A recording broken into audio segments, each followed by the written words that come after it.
Hey, what's up? Reverend Antony, the Xtreme in Bogdan. Been in Ministries had a video up on YouTube. Bear with us. We're not going anywhere. We haven't gone anywhere. We're just trying to get everything set up, trying to get the foundation laid to get this ministry to where it's not just on the website, not just on the internet, but it's actually a legitimate ministry that is physical, in your lives, in your face, on a day-to-day basis. Stay tuned. Stay with us. Bear with us. Hopefully, mid to late 2012, you're going to see everything from worship services to youth centers, you name it. We're going to be there in the mix of things. We're going to kick it all off with a concert, Reigniting the Fire, coming mid to late 2012. Coming up, April 11th, 2012 marks my 13th anniversary of being in ministry.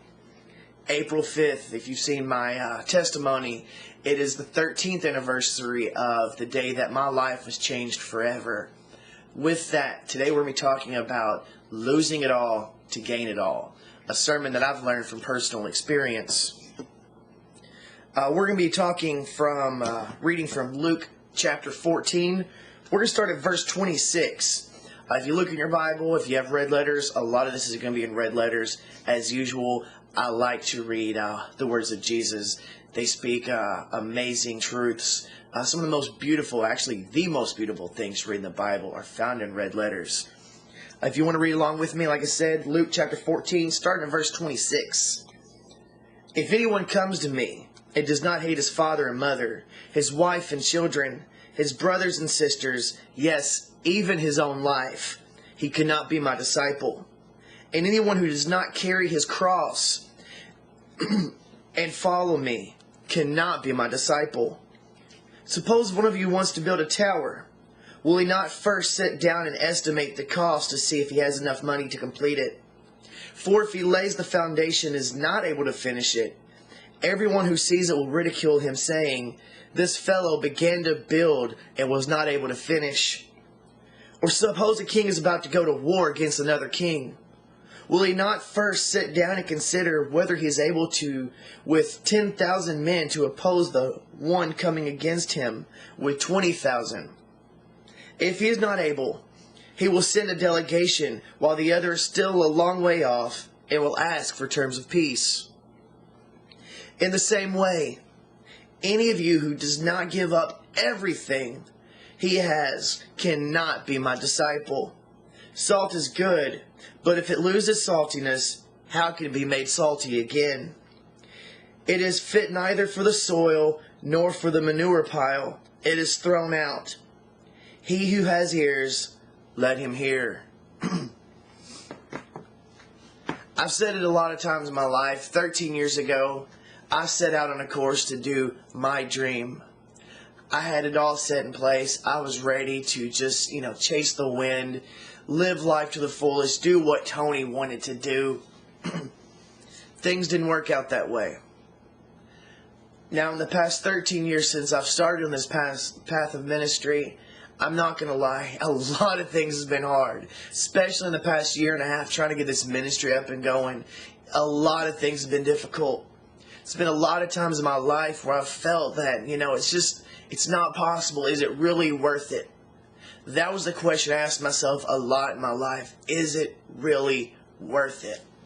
It would be so much easier just to go out there, finish what I set out to do, live my dream, and say, forget all this.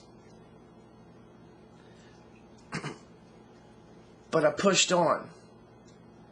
It might be because of the car wreck I went through. It might have been because of the past that I've had. But I pushed on in ministry. I pushed on to live the calling that God has put in my life.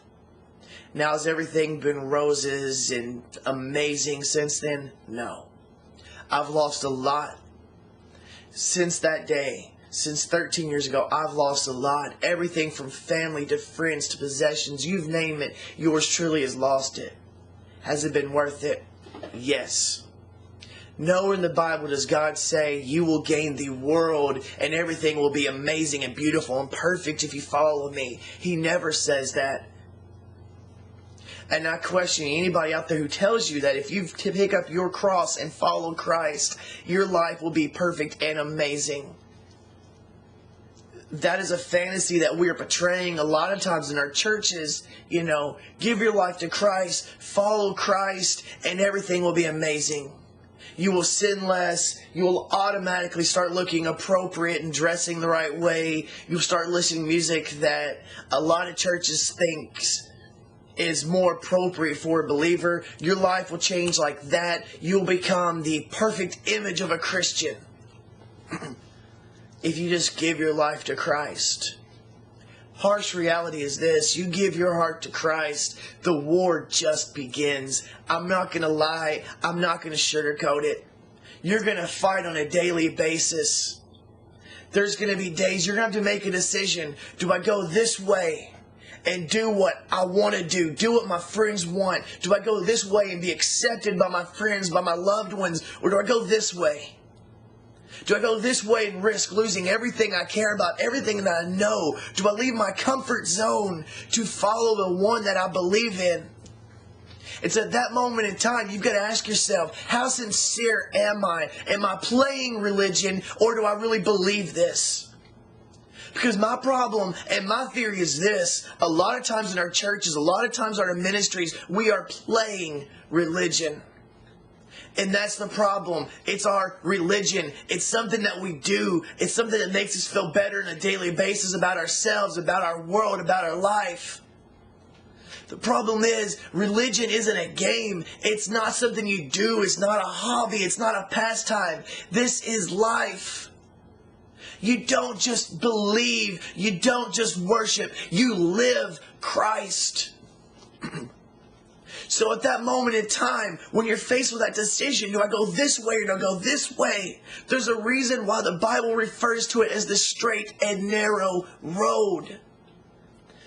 Few will enter into the kingdom of heaven for one reason: it is not an easy path to live.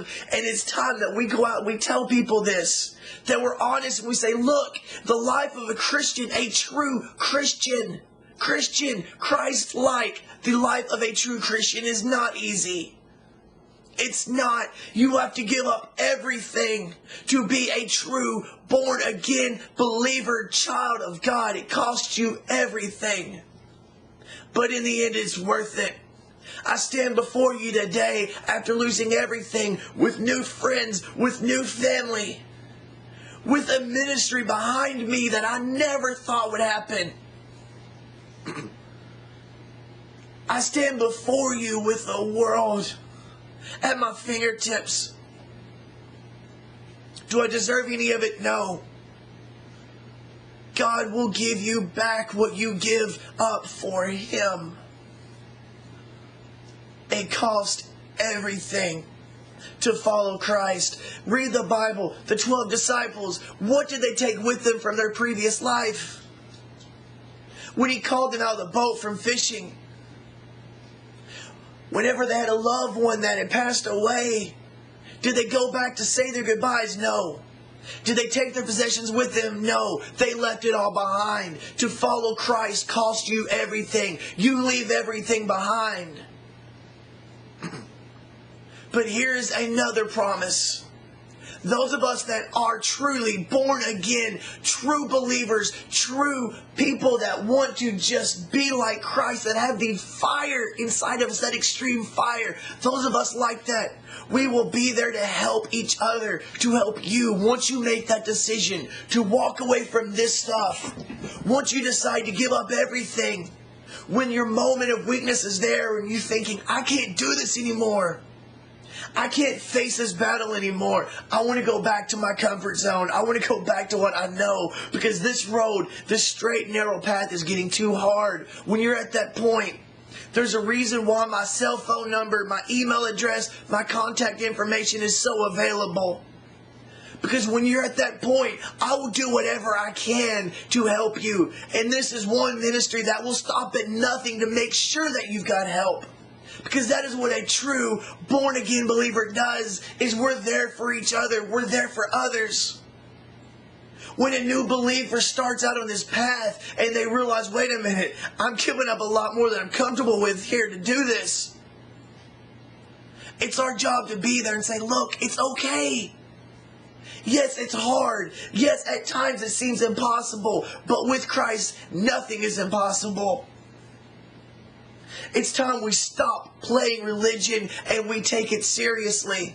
We look around at the world, we wonder why gas prices are skyrocketing, why the economy is still in the slums. We wonder why there's still school shootings while everything is going wrong. The reason why God doesn't stop the school shootings is we don't allow Him in our school. The reason why He doesn't help pull our government out of the hole is because we won't let Him in the government. In a nation that started off as a Christian nation, in a country that is the majority of our people are Christians, and we stand around and do nothing and let Christ be ripped out of our lives, and then we want to point fingers at this person and this person. No. We need to point fingers no farther than ourselves. We need to look to blame no one else but the one in the mirror. Because to truly follow Christ means giving up everything. If it means us being a little uncomfortable standing up to our government, standing up to our country and saying, look, we have to have God in the churches. We refuse for nothing less. Then so be it. If it means us being exiled from our friends or family to fight to get God back to where He used to be in this nation, then so be it. If it means getting laughed at or being rejected, maybe even losing our job, just to try to help someone walk closer to Christ because they're going through a hard time, so be it. If it means feeling a little uncomfortable to walk up to someone that might look a little different than you, just because they might look different, they might live different, there's just something about them that just rubs us the wrong way, we're just not comfortable with it, so we don't feel comfortable, we're not going to do it. If it means going against all that to walk up and say, look, the world may hate you. Your world may say you're worthless. But to God, to me, you're worth everything. Then so be it. Because the truth is, everyone in this world is worth everything to Christ. None of us are better than others. Just because some of us may go to church in a three-piece suit, just because some of us may go to church in clothes that cost thousands of dollars, we drive a nice fancy car, doesn't mean we're better than those on the street. Doesn't mean that those on the street, just because they don't have clothes that they feel or we think is deemed appropriate to come into church, just because all they have are jeans and t-shirts, doesn't mean we exile them. It means we welcome them in with open arms lovingly. If they have piercings and tattoos, if they have nothing but shorts and tank tops, so be it. Put them at the front of the church. Don't keep them outside. Put them at the front. Put them at the front of the line where they can hear the truth and be loved the most. It's time we realize we got to give up everything to gain everything. We want to see this country get out of where it's at. Give up everything. Give up your comfort. Get off your butts. Go outside your church walls, outside your houses, and fight. Back in the day, Christians were on fire. They were fighting crusades. They were standing up. Why? Because they had a fire in their heart. They would settle for nothing less than what they thought was theirs. Because they knew if they want to truly live for Christ, they have to give up everything for Christ. And their reward was 1,000-fold from Christ. We wonder why we don't see the blessings from God. Because nothing leaves heaven till something leaves earth. We have to give up something to get something. So my question to you is this: what are you giving up today? What are you giving up? What are you walking away from? What are you sacrificing in your life today? Because if you're going through a day and you're not giving up something, then you're gaining nothing. This world is so full of so many blessings that we could have if we'd only take them. It's simple, guys. You want to get it, you got to give it. If you don't give it, you're not going to get it. There's a world of hurt and dying people out there, and we're doing nothing to help them. Why? Because we don't want to give up our comfortability. We don't want to give up what we have, our security, our safety net. It all boils down to one thing. And that is the truth. The truth that Jesus Christ died for everyone, no matter where they're at. He died for the drug dealers and the prostitutes. He died for the gangbangers. He died for all of them just the same as He died for us. To Him, they are just as, if not more important than we are. Why? Because they need Him more. They need Him the most. And it's time we start realizing that we are not better than them. We need to put ourselves below them to show them the love of Christ. Give up something. Give up your comfortability. Give up what it is that you have the most, that you enjoy the most, and that is the fact that you can sit there and realize that your place in heaven is guaranteed. Give up that safety net of knowing that you don't have to do anything to get there, and realize that by you sitting there enjoying that promise that your name is on that dotted line to heaven, that while you're just sitting there enjoying that thought, there's someone whose name is on that dotted line saying they're going to hell because we don't want to do something. And I'll even take it one step farther. If we can sit around and do nothing, knowing that there's a whole world going to hell, and we think that just believing and just going to church on Sunday and doing nothing in between, if we think that's enough, then I say that we need to stop and reevaluate our own salvation.